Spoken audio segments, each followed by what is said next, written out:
Bounce Tommy Dreamer, and yours at the Strike Zone in Rhode Island, taking you to the extreme. New York, just a few short weeks ago, the man who won the Showcase Battle Royal, which ended up being the main event of the show at a packed house at the Elks Lodge in Queens, New York, the one and only Blade Michaels. Thank you for joining us in the Strike Zone today, sir.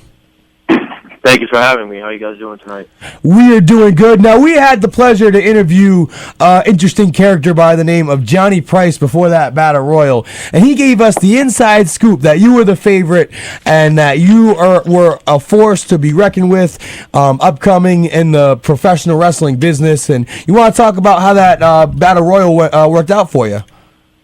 Well, first of all, you guys interviewed him beforehand, and everything happened that he said was going to happen. Yep. I've been out of this for over a year, and for ICW to be my return night, not only a return after just completely being gone from the wrestling scene, but my debut for ICW, walking in there, ending up being the main event, and walking out with a victory. I did exactly what was said. A lot of things going into it, but it's a new start for me. And I started at ICW. I have a lot of more things coming up next week. At an ICW show, I have no idea what's going on, but you know what? I'm going to be there, and something's going to happen. So you don't know who you're working on May 1st? I don't, and you know what? It really doesn't matter. This has happened before. It doesn't matter to me who I'm working. If I'm working, I'm going to be there, and I'm going to make an quote-unquote impact. Now, Blade, you won the King of New York Royal Rumble. Last week, we had EC Negro on the show, who self-proclaimed himself as the King of New York. How do you feel about that after winning the King of New York Royal Rumble? Who's the one that walked out with a victory for King of New York? Truth. Yeah. The so proof is in the pudding. He can call himself whatever he wants. I mean, I've known him for quite some time. I know he was on there last week. I didn't get to hear what he had to say. Don't really care what he had to say. To be completely honest, that's I'll get to that when the time comes. When the time is right, because he certainly was not shy and throwing feelers out there to almost the whole ICW roster between yourself, Brian Myers. He kind of went down the list, and we touched on the King of New York thing, and he certainly was harping on that. He was after turning on his dirty, rotten scoundrel partner, he was certainly in a dirty, rotten scoundrel kind of mood. That's for sure. Yeah, that's the thing. I mean, he did what I guess he felt he had to do to get some notice on him again. He's been out longer than I have, but he can, like I said, he can call himself whatever he wants. He can do whatever he wants. That's cool. He's been in ICW before. I haven't. I'm there now, so we're gonna see what happens. Like I said, when our paths cross. Bottom line, I'm the one that walked out with the victory. Yep. I'm the King of New York, and ended up being the main event. So now, if you follow ICW, I got a little better tagline than our boy EC Negro does. So, what's the tagline? ICW's calling me Mr. Main Event. So first match, last match, in the middle. I'm gonna walk out there, give you a main event. And you know what? If EC Negro wants to keep talking that he's the King of New York, then when the time comes, he's gonna get a taste of the main event spot. Now, Blade, for the ones who are not familiar with you, can you tell us where you trained to be a wrestler and any previous wrestling experience besides ICW so they can get familiar with you?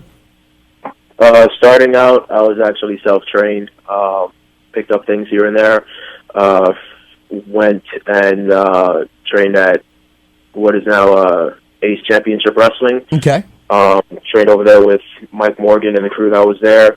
From there, I ended up working with them. Ended up working for USA Pro for about a year. Did about a year and a half, 2 years with National Wrestling Superstars, which I believe is not around anymore. From there, I took time off from this area and was back and forth from Minnesota and North Dakota for a while. did some stuff out there, and actually trained with Eddie Sharkey for quite some time. Now, how's it like up there in the Midwest and the Dakota, Minnesota area? Is it a different kind of vibe from New York? It's completely different. It's out here. You're getting more spots. You're getting high flyers, smaller guys trying to go out there and basically kill each other out there. It's more old school. Yeah. So I got more of a feel of that. I got more of a feel of the actual wrestling. Yes. And pretty much started from the bottom up. So it's more old school. It's more all about the business.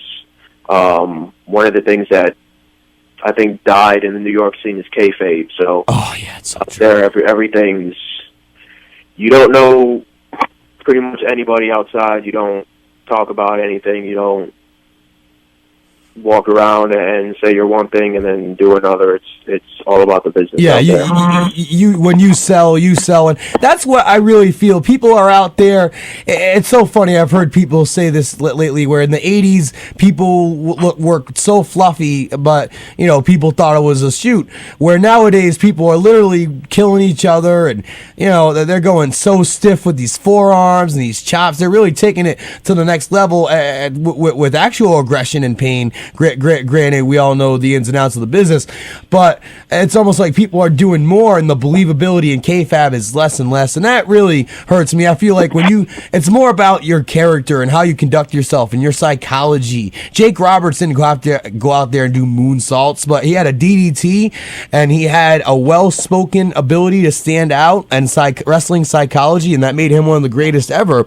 And I feel like that's what separates the attractions and the spot monkeys to the actual workers of this business and the actual people who can go out and feel a crowd and can go on the fly and not have to worry about getting that triple jump moonsault in, or it's a shame. ECW and the TLC stuff with Edge and Christian, the Hardys, was so great in the 90s, but I almost feel like it raised the bar too high to where people forget what professional wrestling is all about, and people are literally having to kill each other. I mean, you look at what happened with Perro Aguayo, which is so unfortunate, and our thoughts and prayers go out to him and his whole family, and Rey Mysterio as well. Such a tragic situation, but it's like people are going out there going harder than ever, and fans in the Northeast, I can speak from the Boston, Providence area. It's similar to New York, but I think it's even at a more extreme with the death of kayfabe in New York than it is in this area. And just from being out there in ICW for you guys' comeback show, which was a tremendous show, and you were in the main event, Blade, with guys like Tommy Dreamer, guys like Sandman, and certainly to come out there victorious had to have been a huge win in your career. It was, and I mean, it wasn't the first time I've stepped foot into a ring with guys like that. I've been in the locker rooms with guys that have been around, with guys that were still trying to make it up, and my main thing was trying to get advice.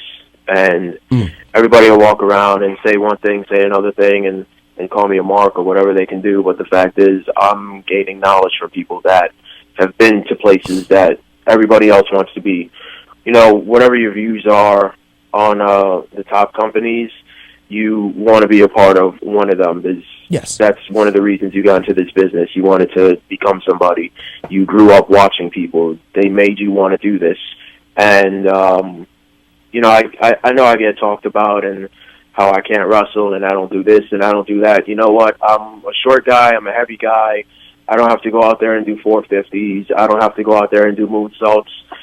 9 matches on a card, 1 match, you need something different. Yep. I'm not going to come out here and say, I can do a high spot better than anybody else. If that's your thing, that's your thing. I'm not going to knock you down for it. But when you have 8 matches on a card and you're seeing a moonsault every match, what's separating you from everybody else? What's separating you from every match that night? What's separating you from a company that's working the next night, a company that's working the next week? And you go out there and you can work all these companies and you're doing the same thing. Yep. What's going to make you different? I'm more mat-based. I'm more into that old school style. Like I said, training out in Minnesota and learning from the ground up. I'm more of that old school style, and I'm trying to bring things back that you don't normally see anymore. And I think the business, it's so refreshing to hear that. I think the business is really yearning for that, Blade. And just speaking from how you carried yourself and seeing you for the first time, you in a Rumble with, practically 30 guys. I don't know how many guys were in that Rumble at the end of the day. It seemed like 30. Seemed like the whole city of New York was in there. Right. You stood out. I think it was everybody that said they can wrestle was in that ring. So it's pretty much go out there, here you go. Figure something out, you're going to get tossed over. Yeah. I thought at one point I thought Jack was going to get in the ring too. Oh, God.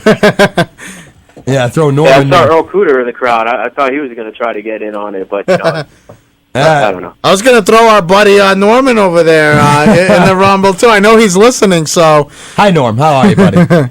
Got to give a big shout out to Norman here. But Blade Michaels, we look forward to seeing you live Friday, May 1st at the Elks Lodge. You guys sold it out, 400 plus people. It was great business. It was an honor being part of the Strike Zone, covering it, getting interviews, and we really wish you the best. And I hope to see you come down to Rhode Island too. We got companies like Beyond Wrestling and XWA, and I think you'd really fit in Beyond Wrestling. And we had Matt Tremont up there who was in that Rumble, and guys like Chris Dirty Daddy Dickinson, who are big parts of Beyond, and I think you would mesh with guys like that, just from a outside looking in perspective. Well, I follow Beyond Wrestling, and I know quite a few people that actually work for them also. Some I'm cool with, some, have something against me. I don't know what it is. Could simply be because I'm a heavier guy. Could simply be one of those things where he just likes to get off on himself saying, I can't wrestle. But you know what? I'm out there to do business. And hey, if the door's open. Well, I certainly, as someone who likes to consider myself kind of a spokesperson of independent wrestling, and we work with so many different companies here on the Strike Zone and promotions, and I would love to see you be part of a company like Beyond. As a fan who sees the vibe of it, I think you would fit in well. I think you and Tremont would have some great matches over there, and I'd love to see it. So if it happens, I'll be there and support, my friend. Hey, man, you know what? Whatever opens up for me, I'm willing to give it a chance. Absolutely. Like I said, I made my return a couple of weeks ago with ICW, first time back into a ring in about a year. And from there, now tomorrow night, I'm working with House of Glory. So I got back-to-back weeks, trying to get whatever comes to me. So if they're willing to open the door for me, I'll be willing to do business. Absolutely, and I certainly, best of luck and all the opportunities, and we'll be following you. Blade Michaels, you made quite an impression on all of us here in the Strike Zone, and we certainly wish you all the success in your road in professional wrestling. Thank you for joining us tonight, my friend. Thank you for having me. Have a good one. All right. Blade Michaels representing ICW. Jay having a nice, delightful conversation with the next caller, whoever that may be. Let me just give the ICW a good plug. Nice plug-a-rooski. Yeah, so May 1st, ICW, the future is now. Queensboro Elks Lodge.